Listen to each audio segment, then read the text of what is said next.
10 বছর বিয়ে করেছি, তো এখনো আমার বোর বাইসা কাছে হইল না।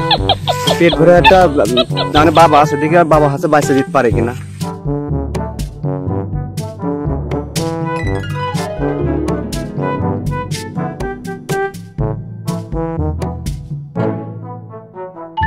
এই বচ্চ, তোর তো বহুত সমস্যা।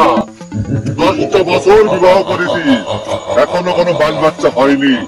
সংসারে বহুত অশান্তি, বউ শাশুড়ি বাপ মা কেউ তোকে দেখতে পারে না। তোর সব সমস্যা সমাধান হবে। এবারই মনে হয় ঠিক জায়গায় চলে এসেছিস বর্ষ। ওঠ বর্ষ, ওঠ ওঠ। বাবা, বাবা আমার মনের ক্ষমতা সব বলে দিলেন বাবা।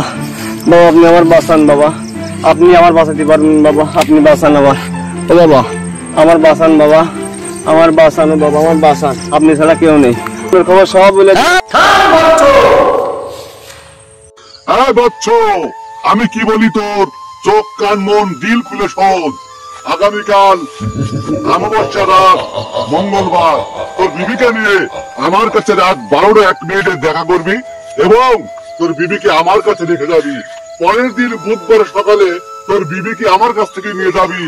আশা করা যায় ইনশাল্লাহ তোর বিবির বাচ্চা অনিবার্য অনিবার্য। বাবা তাহলে বিদায় নি বাবা, বাবা আমি বিদায় নি বাবা, বাবা আমি বিদায় নি। আর বচ্চ থাম, আপাতত তোর বিবির জন্য এই পানি পোয়াটুকু সকালে খালি পেটে খাইয়ে দিবি, আর যেটা বললাম সেটা মেনে চলবি। আগামীকাল আমার সাথে দেখা করবি। এই নে ধর।